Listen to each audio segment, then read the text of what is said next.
It was a sunny Sunday afternoon. The dining table was full. Roasted chicken, jollof rice, mashed potatoes, and salad sat in large bowls. Everyone was seated. Danielle, her husband Jason, their young son, and a few friends. Gloria, Danielle's mother, had come over for lunch. She sat quietly near the end of the table. Her dress was simple and clean. Her hands were folded on her lap. She smiled gently when people spoke to her. Jason picked up his wine glass. He had already had one and was on his second. He laughed at something someone said, then looked at Gloria. "So, Gloria," he said, raising an eyebrow, "how do you say refrigerator again? The way you said it last time was something else." Gloria looked up, confused. "Refrigerator," she said quietly. Jason laughed. "Yeah, like refrigerator. That's how you said it, right?" He stretched the word out, copying her accent. A few people looked at each other. One person gave a small smile. Danielle looked down at her plate. She didn't say anything. Gloria gave a small nod and said, "Yes, maybe like that." Her voice was calm. Her face didn't change. Jason chuckled again. "And what about spaghetti? Was it spaghetti?" "That one was great." He laughed louder. Danielle still said nothing. Gloria looked at her daughter. She didn't speak. She just looked, then slowly turned back to her plate. She picked up her fork and took a small bite. Her hand was steady. Her smile remained. But something in her eyes changed. Quietly, inside, something in her shifted. Nobody else noticed. Jason kept laughing. The others kept eating. But Gloria went silent. Gloria came to America 35 years ago. She was 25, newly married, and full of hope. Her husband, Chuka, had come ahead of her. He found work and saved until he could bring her over. They lived in a small apartment in New Jersey, and soon after, their daughter Danielle was born. Then everything changed. Chuka got sick. It was sudden. He died before Danielle turned 3. Gloria was left alone in a country that still felt strange. She didn't go back home. She couldn't. Instead, she stayed and built a life the only way she knew how, by working hard. She became a nurse and worked long shifts, sometimes back to back. She missed birthdays and school plays. She cooked at night and cleaned in the early mornings. There were days she slept for just a few hours, but she never complained. Everything was for Danielle. Her whole life was for that child. Gloria didn't have many friends.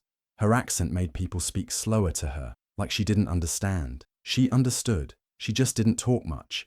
She was proud of where she came from, but she learned quickly that many people weren't interested in hearing about it. So she stayed quiet. She smiled. She nodded. She kept her head down and worked. Danielle grew up different. She was American. She spoke quickly, dressed well, and got top grades. Gloria was proud of her, but also afraid. She could feel the distance growing between them as Danielle got older. She stopped bringing friends home. She started correcting Gloria's pronunciation. She rolled her eyes when Gloria talked about Nigeria, but Gloria kept loving her. She never said a word. She just kept showing up. Danielle went to college on scholarship and graduated top of her class. She got a job at a big tech firm and started making money that Gloria had never imagined. Then she met Jason. Jason was smooth, confident, and came from money. His parents owned a summer home and a boat. He didn't understand Gloria's world, and he didn't try to. At first, Gloria tried to be kind. She made food for him. She asked about his work. But Jason would smile in a way that didn't reach his eyes. He would say things like, "You're still working. That's impressive for someone your age." Or, "Your accent is so interesting. Where exactly is that from?" It always sounded polite, but it never felt polite. Danielle never said anything when it happened. Sometimes she looked uncomfortable. Sometimes she laughed along. Gloria noticed it all but stayed silent. She didn't want to be a problem. She didn't want to be that kind of mother. As the years went by, Gloria visited less and less. The few times she did, Jason always found a way to make her feel small. He made jokes that sounded like compliments. He offered to help her with simple things, like opening a water bottle or using the TV remote, even though she didn't need help. He'd wink at Danielle, like Gloria was a joke they shared. Gloria never answered back. She would smile, nod, and go home feeling more alone each time. Danielle knew it wasn't right. Deep down, she knew. But she had worked so hard to get to where she was. Her world now was polished and professional. She wore heels, spoke in meetings, and networked at high-end events. Her mother didn't fit in. Her clothes, her accent, her food, all of it felt like something from a different life. One she didn't want to remember. She loved her mother. She knew what Gloria had given up for her. But love wasn't always enough. Danielle was tired. Her marriage wasn't perfect. Jason could be cold, distant, and sometimes mean, but he made her feel like she belonged. He gave her a name that opened doors. So she stayed quiet. She let the joke slide. She hoped Gloria didn't notice. But of course she did. At family gatherings, Gloria sat alone. She helped clean up, never asked for anything, and left early.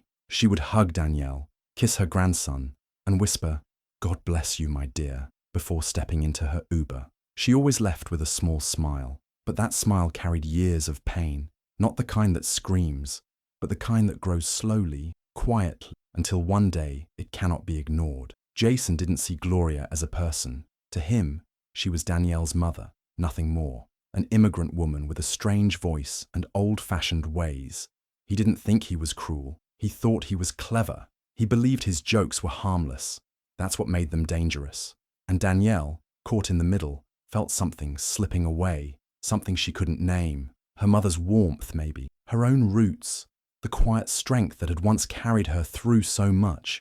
The family looked whole from the outside. They had a nice home, good jobs, and a smart little boy. But beneath the surface, cracks had formed. They had been forming for years. And that Sunday lunch, when Jason mocked Gloria again, those cracks began to widen. Jason hosted a wine and cheese night at the house. It was a Friday evening. The living room was filled with soft music, tall glasses, and voices trying to sound impressive. His work friends were over, lawyers, consultants, people in suits. Danielle wore a black dress. Jason poured drinks. Gloria was there too, sitting on the edge of the room, holding a glass of juice she hadn't touched. She hadn't wanted to come. Danielle had begged her, "Just come for an hour. Please, Mom. Jason wants everyone to see our family." Gloria said yes, not because she wanted to, but because she still wanted to be there for her daughter. She sat quietly, nodding when people said hello. Most people ignored her. Some smiled politely and walked past. She didn't mind. She was used to it. Jason stood near the kitchen island, laughing with his friends. He had a glass of red wine in one hand. His voice carried over the others. Okay, you guys have to hear this," he said, waving his hand. "So, my mother-in-law, she's from Nigeria, right? Great lady, sweet woman.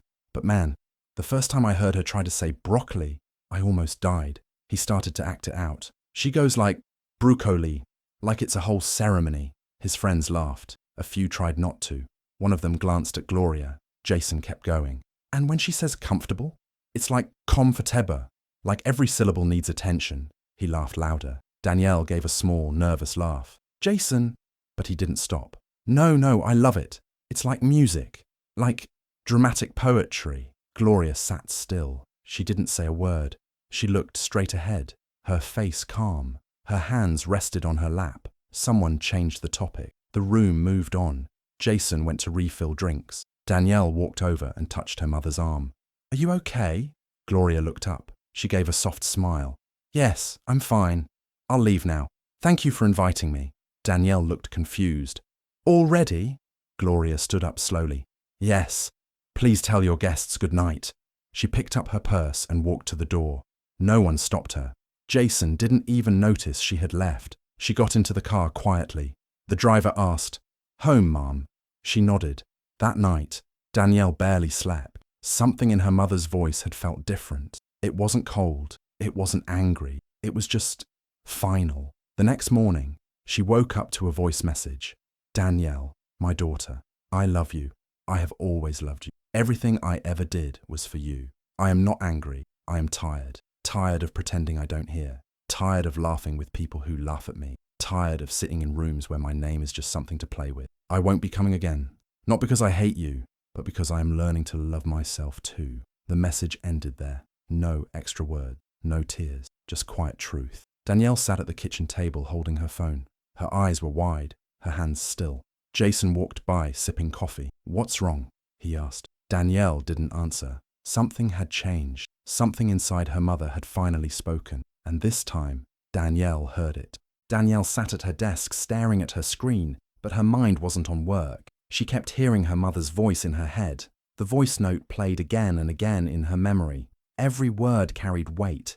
Every sentence peeled back a layer she had spent years covering. She started thinking back. Every joke Jason had made. Every time her mother had smiled through it. Every look her mother gave her. hoping for protection, only to find silence. Danielle felt something heavy in her chest, guilt, shame, and a deep, growing fear. She had let it happen, again and again.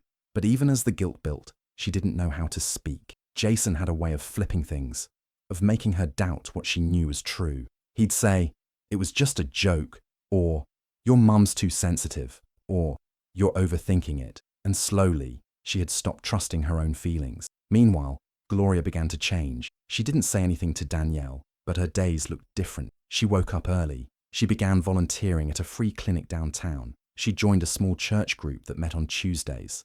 She reconnected with two women she hadn't seen in years, nurses she used to work with. They laughed together, cooked together. Gloria's world began to open again. For the first time in years, she felt like more than someone's mother. She bought herself a new dress. Nothing fancy, just a deep purple fabric that made her feel alive. She wore her hair down again. She smiled more, real smiles, not the small, polite ones she had practiced for so long. Jason noticed Danielle becoming distant. She wasn't as responsive. She didn't laugh as much. She went quiet in conversations. At night, she turned her back in bed. He started tightening his grip. "Is something wrong?" he'd ask. "You've been different lately. You know, this family depends on you. I depend on you." Danielle would nod, saying nothing, but his words stuck to her skin. "You know your mother never really liked me," he said one night while pouring himself a drink. "She always made me feel unwelcome. I've tried, Danielle. I've always tried." Danielle almost said something. Her lips parted, but the words stayed stuck in her throat. She had spent too many years swallowing them. One Saturday afternoon, Danielle drove to Gloria's apartment alone. She hadn't called ahead. Gloria opened the door wearing an apron, a pot simmering on the stove. Danielle looked tired, not just from lack of sleep, but from years of holding everything in. Gloria didn't speak. She just stepped aside and let her in. They sat at the small kitchen table. Gloria poured tea. Danielle didn't touch it. "I listened to your message," Danielle said, her voice low. Gloria nodded. I don't know what to say." "You don't have to say anything." Danielle looked up. Her eyes were full. "I let him do it. I let him humiliate you. I didn't stop it. Not once." Gloria took a slow breath. "I know. I was scared," Danielle whispered. "Scared of losing him. Scared of how it would look. I thought if I stayed quiet, it would pass." "It never passes," Gloria said gently. "It only grows." Danielle reached for her tea, but her hand shook. "Why didn't you ever say anything?" Gloria looked at her daughter.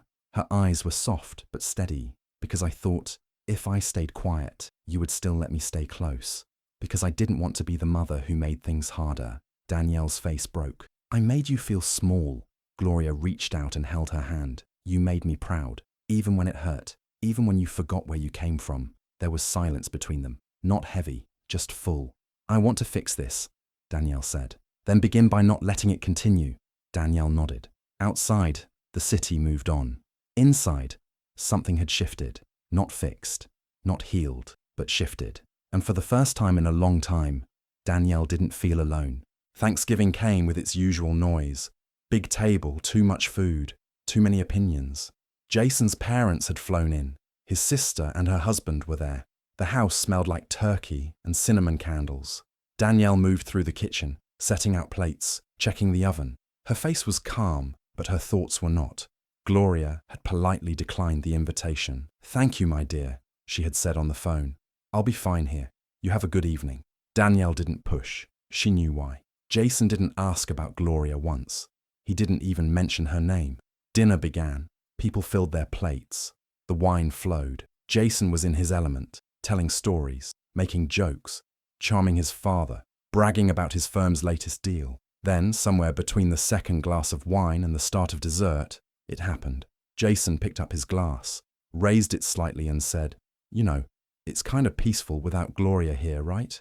Danielle froze. Jason laughed, looking around the table. "Last year she tried to pronounce cranberry like cranberry. I thought she was choking. I almost gave her the Heimlich." There was a chuckle from someone, then silence. Danielle's voice came fast, sharp. "Don't talk about my mother like that." The table went still. Forks stopped. Heads turned. Jason blinked. "Babe, it's just a joke." "No," she said louder. It's not a joke when you make fun of her accent, or when you treat her like a child, or when you mock her in front of people who don't even know her. Jason's smile faded. Danielle, calm down. You're making a scene. No, Jason. I've been calm for years. I've been quiet. I've been embarrassed, ashamed of my own mother. And you made it worse every time. She stood up. Her voice shook, but she didn't stop. You laughed at her. You humiliated her. You made her feel like she didn't belong in her own daughter's life. And I let you. Jason stood too. You're overreacting. You always do this when you're tired. Danielle stepped back. Don't. He raised his hands, annoyed now. Oh, come on. Everyone knows Gloria is dramatic. She plays the victim. That's what this is. No, Danielle said firmly. She's not dramatic. She's just tired. Tired of being disrespected. Tired of being laughed at. Tired of being silent so you can be comfortable. Jason's face changed. He was losing control. His charm cracked. This is ridiculous, he muttered.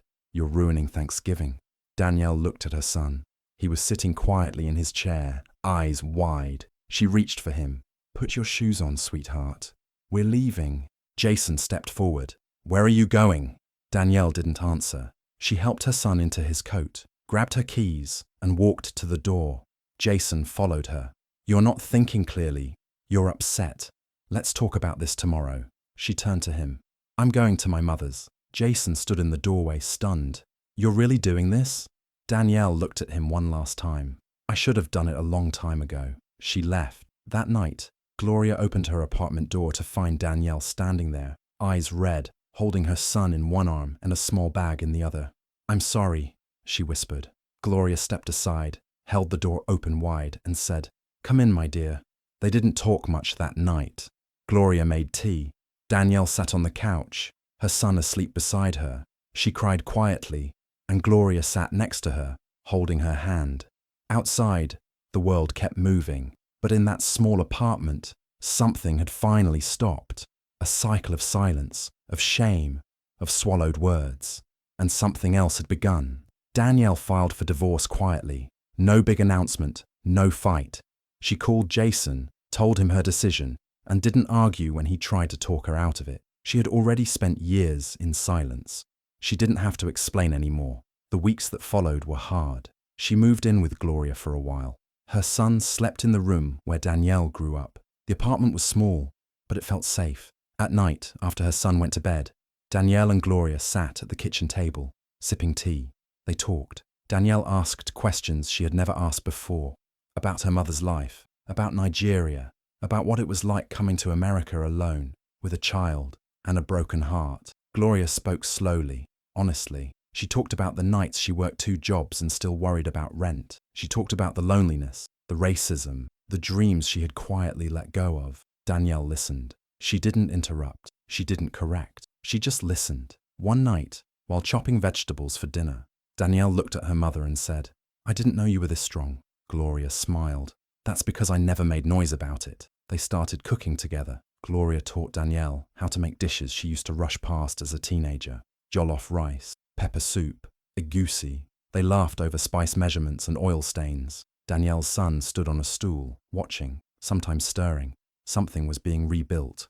Not fast, not perfectly, but honestly. Danielle began looking for a new place to live. She found a small apartment near a good school. Gloria helped her paint the walls. On weekends, Gloria babysat while Danielle went to appointments, or simply took walks to clear her head. There were no more secrets between them, no more pretending. They lived like 2 women who had found their way back to each other, not out of guilt, but from truth. Danielle invited Gloria to parent-teacher meetings. She asked for her opinion on school clothes and lunch menus. Gloria came to her grandson's soccer game. She clapped loud, cheered harder than anyone else. One afternoon, after school, Danielle's son drew a picture for a class project. It showed 3 people standing in a kitchen, his mother, his grandmother, and himself. When the teacher asked who they were, he said, That's my family. We cooked together. And that was enough. Danielle wasn't completely healed. She still had bad days. She still woke up some mornings with doubt sitting heavy on her chest.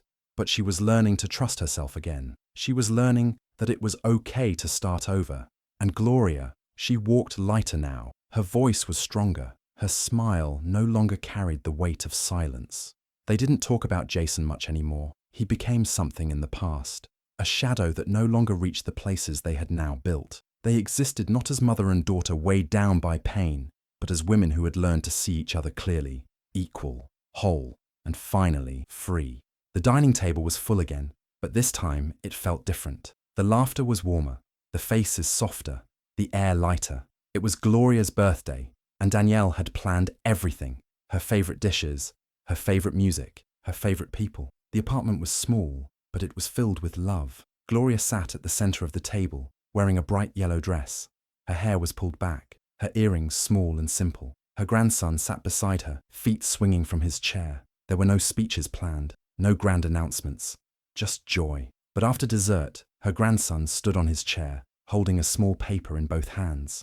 The room went quiet. "I want to say something," he said. Everyone turned toward him. He looked at Gloria and smiled. "To Grandma Gloria," he said, reading slowly, "for teaching us how to speak with strength, for teaching us that no matter how we talk, we matter, that we don't have to be loud to be heard." Gloria's hands folded in front of her mouth. Her eyes filled. Danielle reached over and touched her shoulder. The boy looked around, proud. "Happy birthday, Grandma."